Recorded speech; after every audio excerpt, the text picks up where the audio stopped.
கோவையில் தமிழக வெற்றிக் கழகத்தின் தெற்கு மாவட்ட இளைஞரணியினர் தளபதி விலையில்லா வீடு வழங்கும் திட்டம் மூலமாக மாற்றுத்திறனாளி குழந்தையின் குடும்பத்திற்கு வீடு கட்டிக் கொடுத்து வீட்டு உபயோகப் பொருட்களை வழங்கி அசத்தியுள்ளனர். தமிழக வெற்றிக் கழகம் என்ற அரசியல் கட்சியை துவக்கியுள்ள நடிகர் விஜய் தொடர்ந்து நலத்திட்ட உதவிகள் செய்வதில் கவனம் செலுத்த துவங்கியுள்ளார்.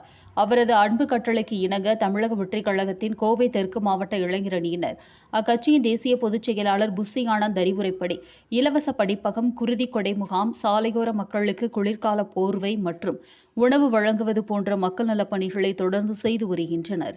இந்நிலையில்தான் தளபதியின் விலையில்லா வீடு வழங்கும் திட்டம் மூலம் கோவை சுந்தராபுரம் கோண்டி காலனி எனும் பகுதியில் ஒரு கூலி தொழிலாளி ஒருவருக்கு வீடு கட்டிக் கொடுத்து அரிசி, மளிகை என்று வீட்டு உபயோகப் பொருட்களையும் வழங்கியுள்ளனர்.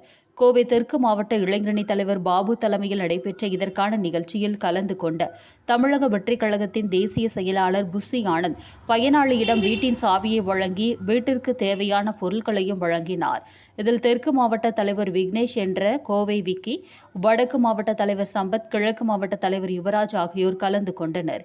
மாற்றுத்திறனாளி குழந்தையை வைத்துள்ள அந்த குடும்பத்தினருக்கு சரியான ஒரு இடம் இல்லாததால் தவித்து வந்த நிலையில் களத்திற்கு நேரடியாக சென்று ஆய்வு செய்த தெற்கு மாவட்ட தலைவர் விக்கி மற்றும் இளைஞரணி தலைவர் பாபு ஆகியோர் உடனடியாக இளைஞரணி நிர்வாகிகள் சபரீஸ் மற்றும் மாரிராஜ், சதீஷ்குமார், செந்தில்குமார், சோமனூர் ராஜா, சரவணன், ரோஹித், வினோத்குமார், ஷெரீப், ஹரீஷ், ஷாஜஹான், அப்துல்லா, தௌபிக் ஆகியோர் உதவியுடன் சுமார் 1.5 லட்சம் மதிப்பீட்டில் இலவச வீட்டை வழங்கினர். இந்நிகழ்ச்சியில் தெற்கு மாவட்ட செயலாளர் அருண் பாண்டியன், தொண்டரணி தலைவர் கிரிஷ், மாணவரணி தலைவர் பாலாஜி மற்றும் பலரும் கலந்து கொண்டனர்.